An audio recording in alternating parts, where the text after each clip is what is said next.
The sun was blazing over the turquoise waves as the Mystery Incorporated gang stepped off the small ferry onto the warm, golden sands of Isla Dorada. Palm trees swayed lazily, and steel drums echoed in the distance as cheerful locals greeted new tourists. For once, this was meant to be a break, no ghouls, no monsters, no mysteries. Just fresh fruit, hammocks, and beachside naps. Like, I could get used to this.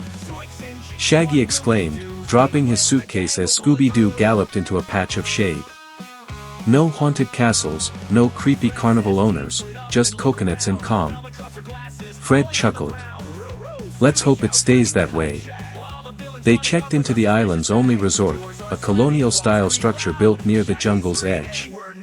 The concierge, a serious woman with a tight bun and a name tag that read Gloria, handed them keys and island brochures. "Welcome to Isla Dorada," she said, without a smile. "Enjoy your stay. But, don't wander near the northern cliffs after sundown." Velma tilted her head. "Why not?" Gloria paused, her eyes narrowing. "The locals believe that's where the ghost of Captain Darkheart still searches for his treasure, and for anyone foolish enough to find it." Scooby gulped. "Ruro." Later that afternoon, Fred convinced everyone to take the guided tour across the island. The guide, a cheerful man named Mateo, wore a wide-brimmed hat and carried a machete more for effect than use. "This island has a colorful history," he explained, leading them through ancient trails, especially with pirates.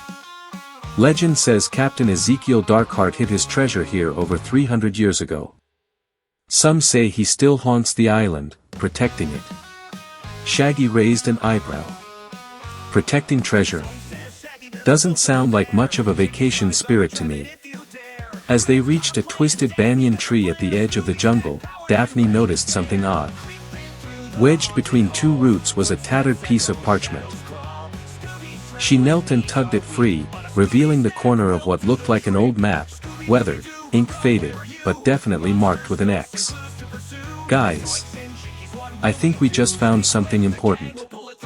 "Could be a souvenir someone dropped," Fred said, though he clearly wasn't convinced. Velma adjusted her glasses and examined it.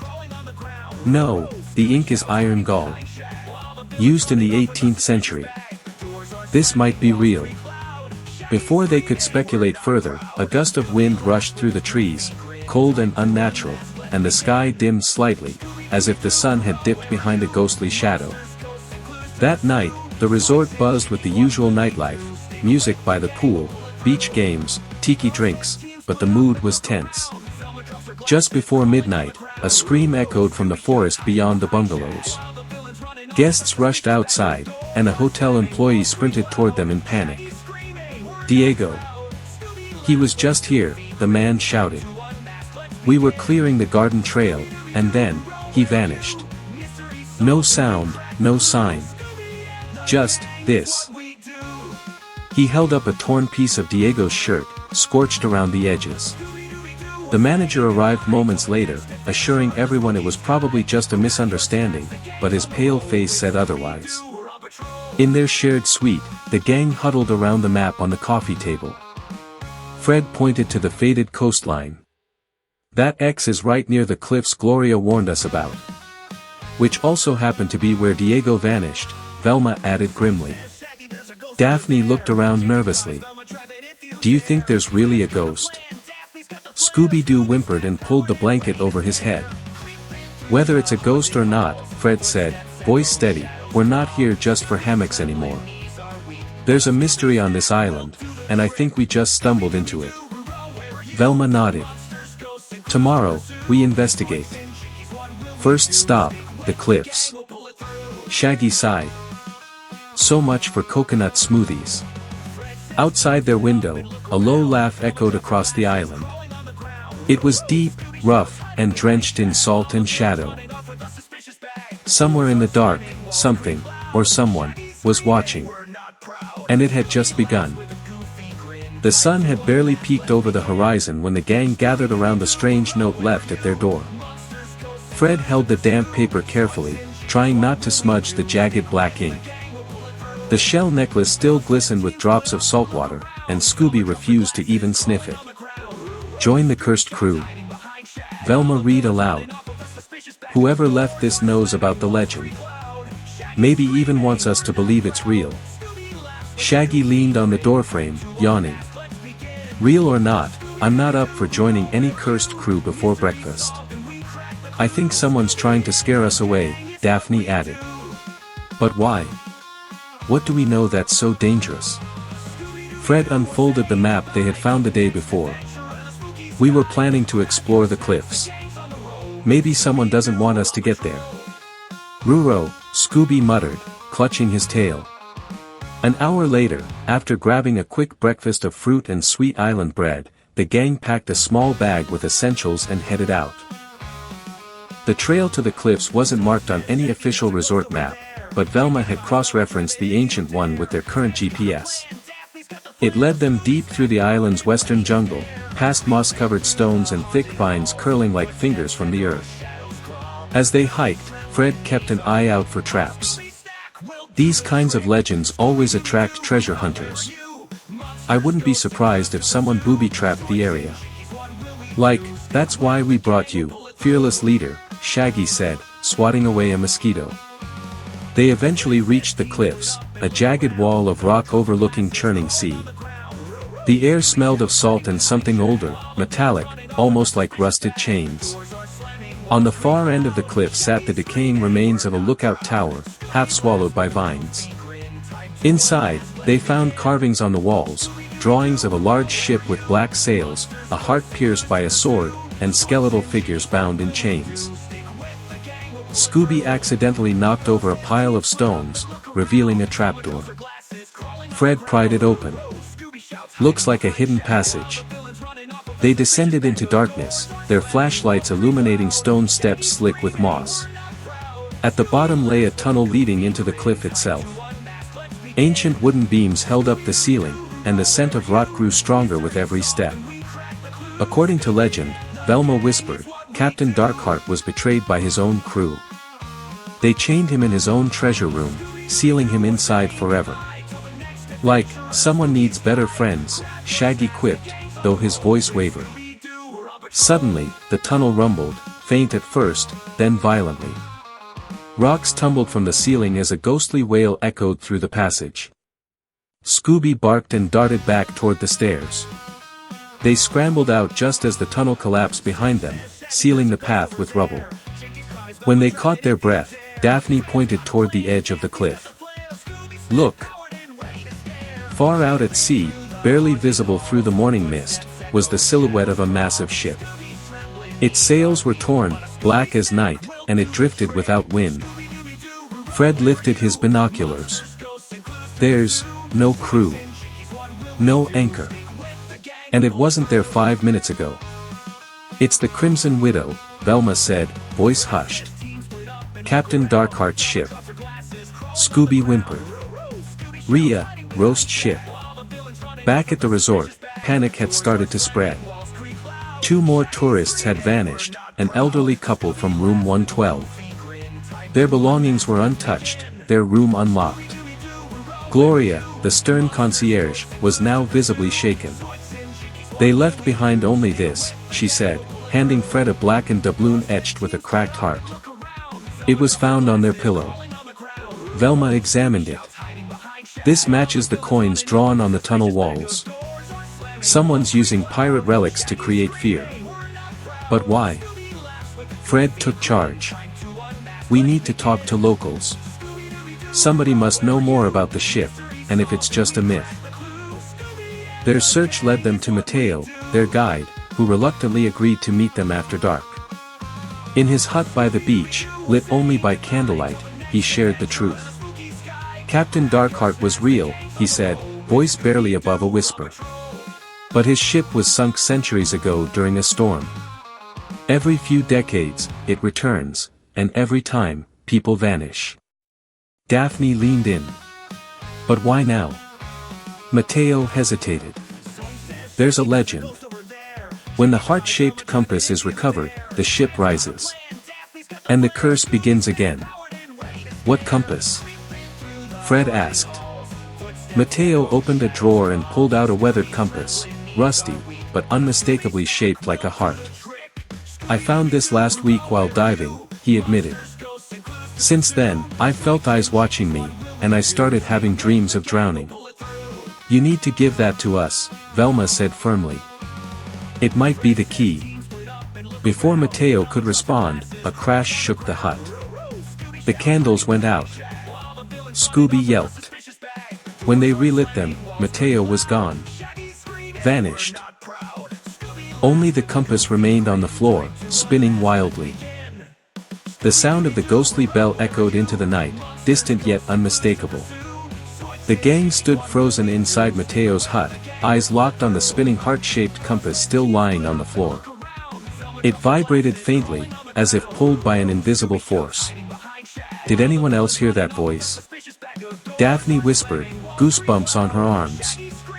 Shaggy nodded quickly. Heard it, felt it, and I'm pretty sure it just cursed my sandwich too. Scooby-Doo doesn't like talking wind. Scooby added, clutching his own ears. Velma knelt beside the compass. This is no ordinary relic. Something's reacting to it, maybe supernatural, maybe not. But we're in the middle of something ancient. Fred picked up the compass. The needle immediately pointed northeast, toward the old ruins near the volcano's base, far beyond the jungle. Whatever this thing is leading us to, Mateo's disappearance isn't a coincidence. We have to follow it, Daphne said, her voice resolute. If we don't, more people might vanish. Before leaving, Velma swept the hut with her UV flashlight and found something, faint footprints, barefoot, leading out to the beach. They vanished at the shoreline, as if Mateo had walked into the ocean and disappeared. But there's no sign of a struggle, Fred murmured. He just walked away. Maybe he was possessed. Shaggy said, eyes wide. Or hypnotized. Or terrified, Velma countered. Either way, someone or something wanted him out of the way. They packed their flashlights, snacks, courtesy of Scooby and Shaggy, and a rope ladder from the resort's gear closet. By late afternoon, they reached the dense jungle path, following the compass as it pulled them toward the ancient ruins locals referred to only as La Tumba de los Huesos, the Tomb of Bones. The terrain was rough, and thorns snagged their clothes. Vines hung low like arms waiting to grab. The air was heavy, thick with humidity and something less natural, a scent of sulfur and old decay. Eventually, they arrived at a clearing, where broken stone pillars jutted from the ground like the ribs of some buried beast. At the center stood a stone pedestal with a cracked plaque in Latin. Velma translated aloud. When the heart returns, the path awakens. Only the brave may bear the burden of bones. Beneath the plaque was a carved indentation in the shape of the compass. Fred carefully placed the compass in the slot. It clicked. Suddenly, the ground trembled. Stones shifted. From the pedestal's base, a metal cylinder rose upward. Inside it, wrapped in decaying parchment, was a second map, older than the first, drawn in faded red ink. Velma unrolled it. It's a map of the island, but this one shows things that aren't on any modern chart. Look, here's the volcano, here's the sea cliffs, and here, an underground tunnel system. And here's something worse, Daphne added, pointing to a corner where a warning was scrawled in ancient script. It says, "Only the bloodless may walk beyond the tide." What does that mean? Fred asked. Velma frowned. Maybe spirits. Or skeletons. Or people who've lost their humanity. Like, that's it, I'm out. Shaggy said, turning to leave. But a deep growl emerged from behind the stone arch. From the shadows, 3 figures stepped forward, cloaked in ragged pirate garb, their faces hidden by bandanas, their eyes glowing faintly green. "Who dares take the captain's map?" one rasped. Fred held up his hands. "We're just trying to stop the curse. We don't want any trouble." "No one stops what's already begun," the figure growled. "The dead is ancient. The tide is coming. And the map must be returned. Scooby whimpered and hid behind Velma. Before the gang could react, the pirates vanished into thin air, leaving behind only a trail of wet footprints leading back into the jungle. The map, however, remained, and the compass now spun violently, like a storm was building within it. Back at the resort, panic reached its peak. Another tourist, a child this time, had disappeared.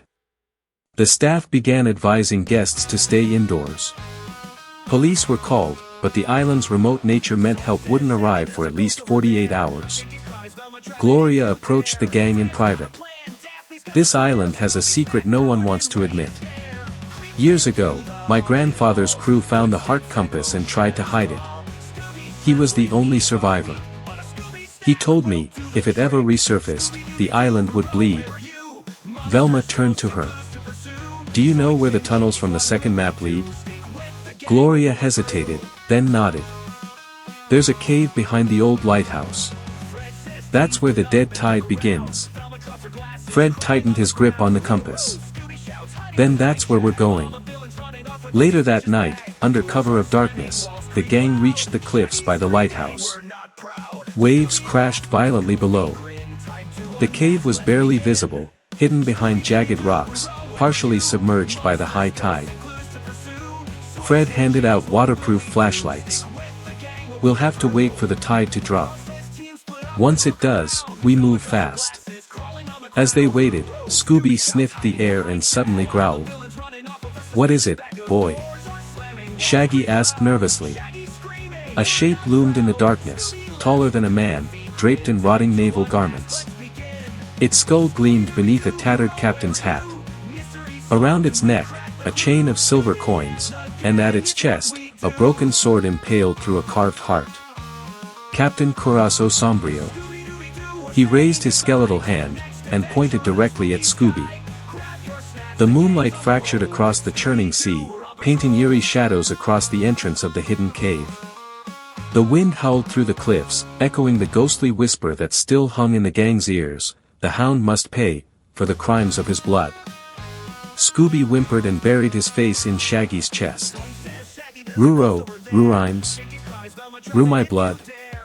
Shaggy patted his back nervously. Don't worry, Scoob. I mean, it's not like your great-great-great-granddog stole pirate treasure or anything, right? Velma was already scanning the ancient map under her flashlight. According to this, the cave leads to a series of tunnels called La Garganta de los Condenados, the throat of the damned. It runs under the island and ends near the volcano. Fred glanced at the compass. It had stopped spinning and now pointed straight into the cave, its light glowing red. That's our path. The tide had dropped just enough to expose the cave mouth. The group climbed carefully across slippery rocks, entering the dark maw. Inside, it was cool and damp, the walls glistening with minerals and salt deposits. Seaweed clung to the ceilings like moldy curtains. They ventured deeper, flashlights sweeping across old shipwreck debris, rusted chains, shattered barrels, a broken mast. It was as if a ghost ship had been devoured by the island itself. Suddenly, a shriek echoed from behind. They all spun around. Nothing. Guys. I don't think we're alone in here, Daphne whispered. Moments later, their flashlights revealed a grotesque mural carved into the wall, dozens of skeletal dogs, chained to a mast, surrounding a ghostly figure with a blade through its chest, the unmistakable image of Captain Corazon Sombrio. Beneath it, a name etched in ancient Portuguese. Sentinelas de Maldacao, Guardios do Coração. Velma stepped closer. The hounds were guardians. Maybe Scooby is connected to them somehow. A descendant? Scooby gasped. Rue royalty? But why would the captain target Scooby? Fred asked. Daphne furrowed her brow. Maybe because the guardian bloodline was the only thing that could stop him. Before Velma could answer, the floor beneath them trembled. A mechanism triggered, the ground split, dropping Scooby and Shaggy into a trapdoor chute. Scooby! Shaggy! Fred shouted. The rest of the gang hurried to the edge, but it was too late, the two had vanished into darkness. Shaggy and Scooby tumbled into a pool of stagnant water, coughing and sputtering. Dim torches lit the chamber, ancient, flickering blue flames that seemed to burn without heat. The walls were covered in pirate runes and warnings. Like, "Where are we, Scoob?" Shaggy asked, trembling. "I feel like we just dropped into the captain's stomach." Scooby sniffed the air. "Rotten, gold." In the far corner of the room stood a raised altar of bones, and atop it, the real treasure chest. Ornate, sealed by 4 rusted locks and bound with thick silver chains, it pulsed faintly with crimson light. Shaggy approached it nervously. Should we not touch that?" But the compass, which Scooby had somehow clung to during the fall, began glowing violently in his paw. The locks snapped open one by one, as if recognizing his presence. Ruro! With a final click, the chest creaked open, but instead of gold or jewels, it held a single scroll and a dagger made of obsidian and bone. As Scooby reached for the scroll, a booming voice filled the chamber. "The curse is tied to the bloodline. The final seal may only be broken by the hound. Choose, and the sea shall judge." The cave shook again. Seawater rushed into the chamber. Scooby grabbed the scroll, Shaggy the dagger, and they ran toward an iron grate, just as it opened above them. Fred, Daphne, and Velma had found a way in through an upper tunnel. "Come on!" Fred shouted. They pulled the duo up just as the chamber flooded. Behind them, the treasure chest was consumed by water, and vanished. Back in a dry passage, Velma unrolled the scroll. It was written in blood-red ink and bore a terrifying prophecy. On the final moon, the hound must face the blade. Or the island shall drown beneath the captain's shade. Daphne's voice trembled. "Does that mean Scooby has to be sacrificed?" "No way!" Shaggy snapped. "We're not letting any evil pirate ghost take my best pal." "Wait," Velma said, scanning the scroll again. "There's a symbol here, the same one from Mateo's hut. It's not a sacrifice, it's a ritual. If done right, it seals the captain back into the abyss." Fred turned toward the end of the tunnel. "So where do we perform it?" Velma pointed. "It says, where the captain fell, the circle begins anew. That must mean the volcano's peak, the place where Corazon Sombrio died centuries ago." Daphne nodded. "Then that's where we go." But before they could move, a shadow stepped into the tunnel. It was Mateo. Soaking wet. Eyes glowing faint green. His voice echoed, hollow and otherworldly. "You're too late, the tide has risen." He collapsed. And behind him, stood Captain Corazon Sombrio. Darkness wrapped around the gang like a suffocating cloak. The last echo of the ghost captain's voice faded, but the terror it left behind lingered in their bones. Only the soft crackle of Velma's failing flashlight broke the silence. Daphne held Mateo's motionless body. "He's alive, but barely." Fred knelt beside them. He was possessed. The captain's spirit must have been using him to lure us. Velma examined Mateo's eyes, which still shimmered faintly green. "There's something left of the possession, maybe even a message." She adjusted the lenses on her flashlight and shined it directly into Mateo's pupils.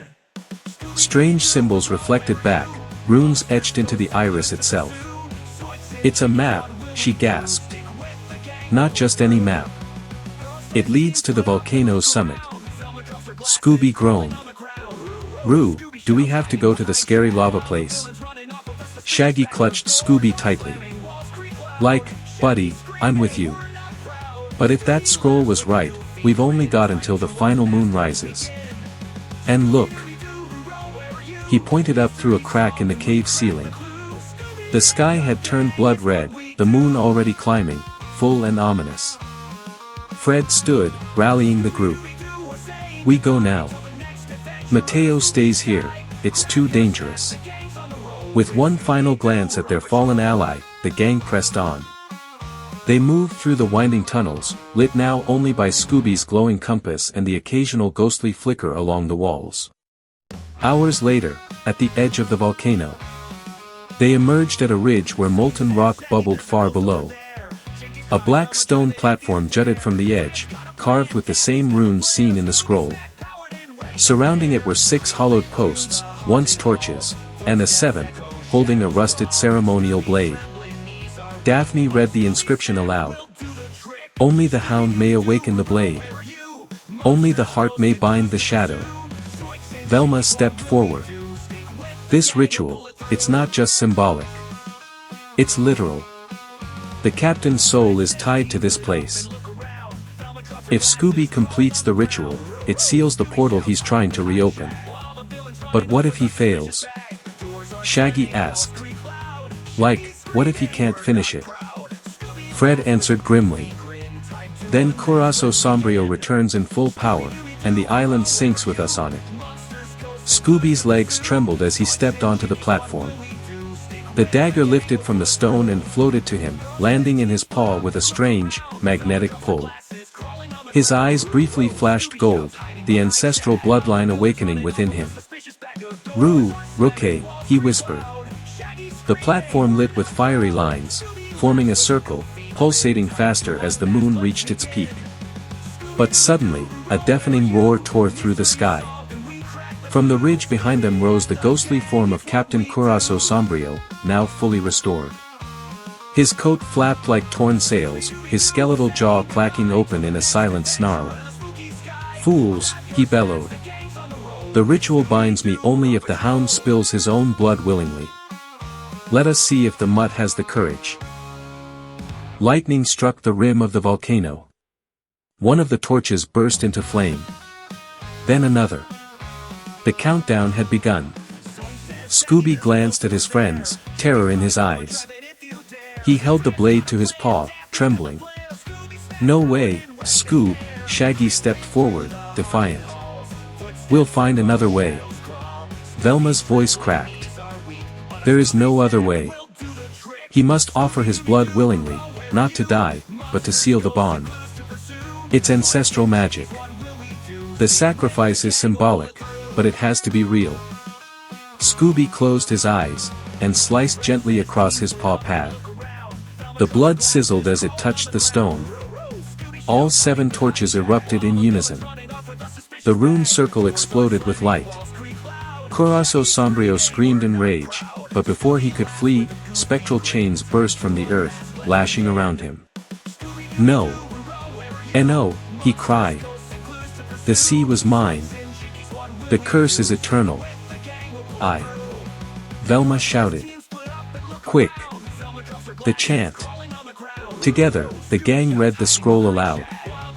By the blood of the guardian. By the will of the flame. Let the captain return. To the depths whence he came. Corazon Sombrio was pulled toward the volcano's core, the fire roaring around him. The wind howled as the island itself trembled. And then, silence. The torches extinguished. The runes faded. Scooby dropped the dagger. Shaggy rushed in, hugging him tightly. You did it, buddy. You saved us. But Velma looked uneasy. It's not over. The scroll had one last line, but it was faded. She held it to the light. A final sentence began to appear in black ink. The curse is sealed, but the shadow remains. One among you is marked, and not yet claimed. The wind picked up again. Fred looked at the group. Marked? What does that mean? Daphne gasped. Where's Mateo? Velma's face went pale. He never left the possession. We thought we escaped the curse. A sound echoed from the cave mouth behind them. Heavy, dragging footsteps. Mateo stood there, eyes glowing, but now not green. They were burning red. The air was thick with dread as Mateo advanced toward them, his steps slow and deliberate. The once vibrant eyes of their friend now glowed a deep, menacing red. His voice, tainted by the ghostly echoes of Captain Curaçao Sombrio, sent a chill down the gang's spine. "He's no longer Mateo," Velma whispered, her voice trembling. "The curse, it didn't end. It's transferred." Shaggy clung to Scooby, his face pale. "Like, is he still in there? I mean, is Mateo lost?" Fred stepped forward, his usual confidence faltering. "No time to figure that out now. If the curse transferred to him, that means the captain's spirit is still alive inside him. We need to stop it, before it's too late." Daphne's eyes locked on Mateo's, now a shell of the person they once knew. The pirate ghost's influence was undeniable, and she could see it in the way his posture had changed, rigid, predatory. He reached out, and the temperature dropped, as if the air around them was drawn into his presence. "You think you've won?" Mateo's voice was a mix of his own and the eerie rasp of the captain's. "I am the master now. The island is mine, again." Velma shook her head, backing away. "No. We can still stop it. There's more to the scroll. There has to be." But it was too late. The volcano rumbled again, and a shadow stretched over the group. The ground cracked beneath their feet, and the once stable platform they stood on began to shift and sink into the lava below. "Run!"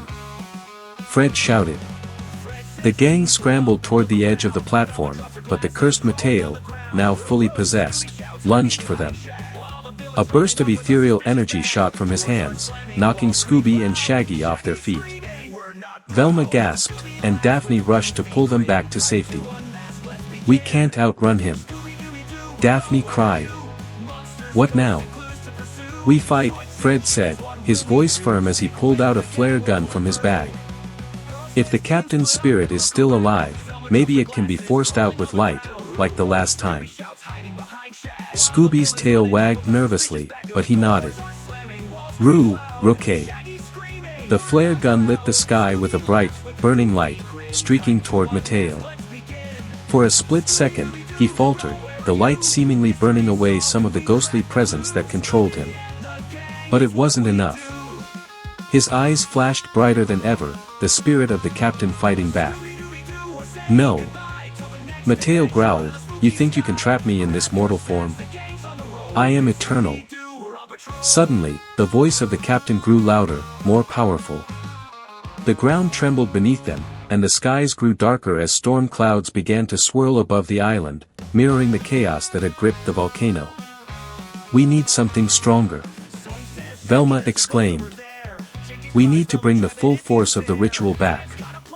The gang's minds raced, thinking of anything that could save their friend from the cursed pirate. Velma's eyes narrowed as she remembered a passage in the scroll, one that had been faintly written and left unexplained. "The hound must lead the final charge," she muttered. "It's you, Scooby. The ritual's power lies in you.